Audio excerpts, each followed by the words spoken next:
తులారాశి వాళ్ళకి ఈ మిడ్ టర్మ్ అనేటువంటిది మహాద్భుతమైనటువంటి అదృష్ట సమయం.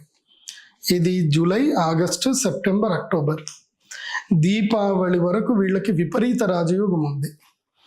గత 10-12 ఏళ్ల నుంచి వీళ్ళకి ఏవైతే ఎఫర్ట్స్ పెట్టి కష్టపడుతున్నారో వాటన్నిటికీ రిజల్ట్ ఈ టైంలో వస్తుంది. ఇది మిడ్ టర్మ్.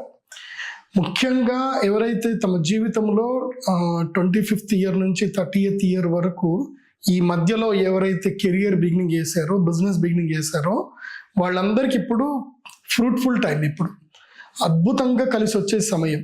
అంటే మీరు ఎప్పుడో ఏదో ఎఫర్ట్స్ పెట్టారు, వాటికి సంబంధించిన రిజల్ట్స్ వచ్చే టైం ఇది. ఎందుకోసం అంటే మీకు భాగ్యస్థానంలో గురుడు స్థిరపడ్డాడు ఇప్పుడు. అది కాకుండా శత్రుస్థానంలో 6వ స్థానములో శనిగ్రహం ఏం చేశాడు అంటే శత్రుమర్దనం చేస్తున్నాడు. అంటే రుణాలు తీరిపోతాయి, శత్రువులందరూ దూరం అయిపోతారు, శత్రుబాధ విముక్తి అవుతుంది, రుణబాధ విముక్తి అవుతుంది. నాకు తెలిసి నేను విశ్వావసన సంవత్సరంలో టాప్ నంబర్ 1 పొజిషన్లో ఎవరైనా ఉన్నారు అని అంటే అది నేను చెప్పింది ఫస్ట్ ఈ తులారాశి వాళ్ళకే చెప్పాను.